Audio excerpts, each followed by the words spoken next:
Hi, Natalie. In regards to your report, when put in your position, I did everything differently. Given the extra time and information, I found your choices pathetic and negligent towards humanity. You were selfish to bring home your violent husband and then allow 90% of men to die because you refused to kill the villain. Your fear of the power was the way that you abused it. You were vague in many ways, and I wasn't always sure I was the right Natalie. I was born long after your story was published, and there were many Natalies my age. Because of you, it became the most popular name for girls for decades.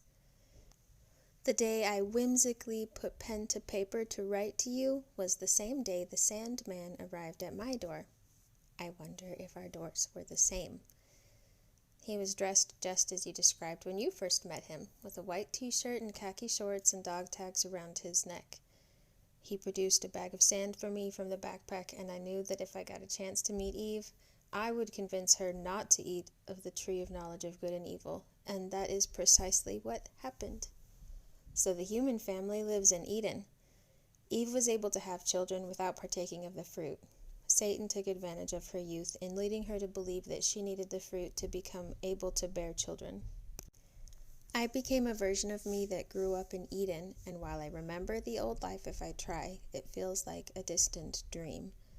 I became her when I met her, even though there was a massive age difference. I am married. I often wonder if it is to the same man to whom you are married, but another version of him. He does have the capacity for great destructive rage, but as long as I am respectful and submissive, I don't find myself on the receiving end of that. I wonder if you've now seen the many responses that have been written by other Natalies. Every time I go to the library of every book that ever was, I see more reports back to you from other versions of us.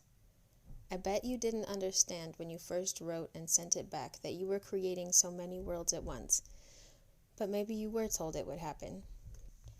I was wondering how the Father manages all of us, and I was shown some verses that describe a field where God is walking through time, and he spends eternity with every single one of us because he does it one at a time.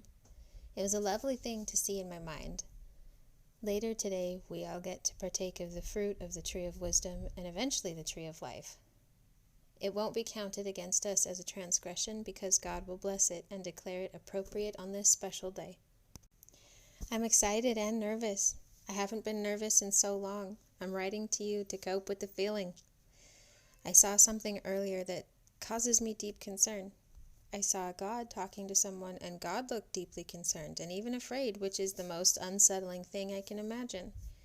I wanted to talk to God about it right then, and he reassured me that we would talk about it after I ate the fruit. We bound Satan here by casting him into the world on the table. There have been instances of other individuals being killed by God and sent to live as mortals on earth if they had attempted to bring Satan back to Eden. Heaven can't be heaven if evil is speeding around leaving a wake of misery and destruction. We live similarly to how you describe in the millennium, but with more access to our heavenly parents and the joyfulness that radiates from them as all the nourishment we could ever need. You and I can meet someday if we want. It is an intimidating thought because I've made my life based on the goal of being superior to you. That seemed like what you were asking me to be.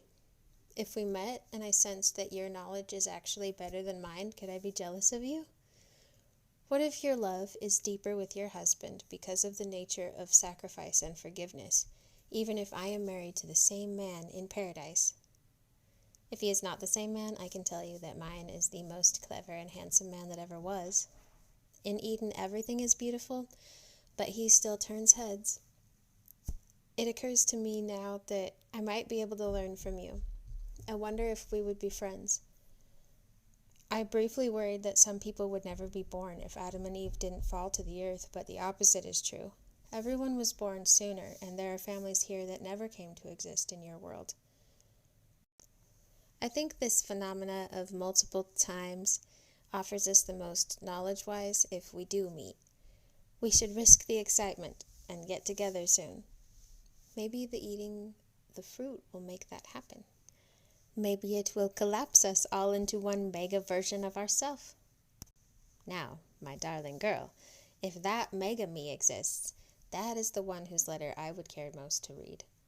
But if you are all who is available, by all means, write back, or write again.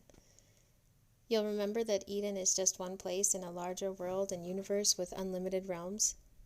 Big things are about to happen in Eden, and we can feel it in our stomachs. So don't worry, my darling self. There will always be things to wonder over. You just don't know what you still don't know. I'll be a wiser me soon. If I'm inclined to, maybe I'll write again before you do and let you know what is different. One more thing I will tell you that I wasn't going to mention because it happened so recently and it makes me feel sad that I didn't save everyone like I thought I could. Not long ago, a young woman named Embla ate of the fruit against the commandment, and then her husband ate it. So Ask and Embla have been cast into the world on the table with Satan and the demons, and they are our family, so I hope I get to be on a team that helps them back to Eden. We can trust God, like you say, and we can try to use our faith the best we know how.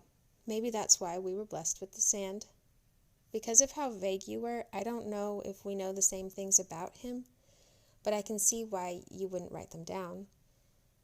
As much as we love knowledge, I think we love sharing it just as much, so it's nice to have you to write to. It is fun.